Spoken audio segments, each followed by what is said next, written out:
அப்பா, நான் கொடுத்ததுதான், நான் கொடுத்ததை எவனும் அழைக்க முடியாது. கிஞ்சன் கோடாங்கியை கண்ணை பிடுங்கினேன்.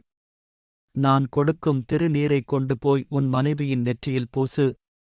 சிறிது திருநீரை வாயில் போட்டுக்கொள்ளச் செய். என் துணை எப்போதும் உனக்கு உண்டு என்று அருள் வாக்கு வழங்கினார்கள்.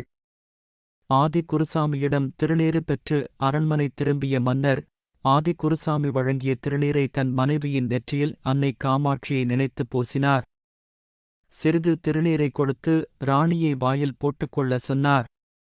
மகாராணியின் வயிற்றுவலி சூரியன் உதித்தவுடன் மறையும் பனியினைப் போல் நீங்கியது. ஜன் கோடாங்கியை கண்ணை பிடுங்கினேன் என ஆதிகுருசாமி வாக்கு கொடுத்த அதே நேரம் குதிரையில் காட்டு வழியில் ஜன் கோடாங்கி வந்து கொண்டிருந்தான். குதிரையின் வால் பட்டு ஒரு சோளத்தட்டை கிஞ்சன் கோடாங்கியின் ஒரு கண்ணில் பட்டு கண் குருடானது. உடன் அவன் தன் மந்திர சக்தியால் தனக்கு இந்த நிலை ஏன் ஏற்பட்டது என ஆராய்ந்தான். ஏற்பட்டது தெய்வ குற்றம் என்பதை அறிந்து கீழே ஏறால் வந்து ஆதி குருசாமியை அடிபணிந்தான். உன் ஒரு கண் போனதுதான், ஒழுங்காக நடந்து மறுகண்ணை காப்பாற்றிக்கொள் என்று எச்சரித்து அனுப்பி வைத்தார்கள். கிஞ்சன் கோடாங்கியின் ஆணவம் அழிந்தது.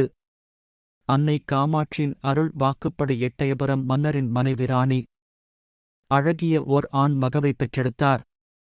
மன்னர் மட்டற்ற மகிழ்ச்சி அடைந்தார். தன் மகனுக்கு எட்டப்பன் என்று பெயர் சூட்டினார். தன் தலைநகரை எட்டயபுரம் என்று பெயர் சூட்டினார். அன்னை காமாட்சி மீது அளவில்லா பக்தி கொண்டு ஆண்டு தோறும் மாசித் திருவிழாவிற்கு எட்டயபுரத்தில் இருந்து பட்டுக்குடையின் கீழ் சிறப்புகள் ஏந்தி மேள வாத்தியங்களுடன் தீவானை அனுப்பி வைத்தார். 7வது பட்டம் பூசாரி காலம் வரை இத்தகைய சிறப்புகள் தொடர்பாக வந்தன. அன்னையின் வாக்குப்படி 8வது பட்டத்துடன் ஜமீன் ஆட்சி முடிவுற்றது.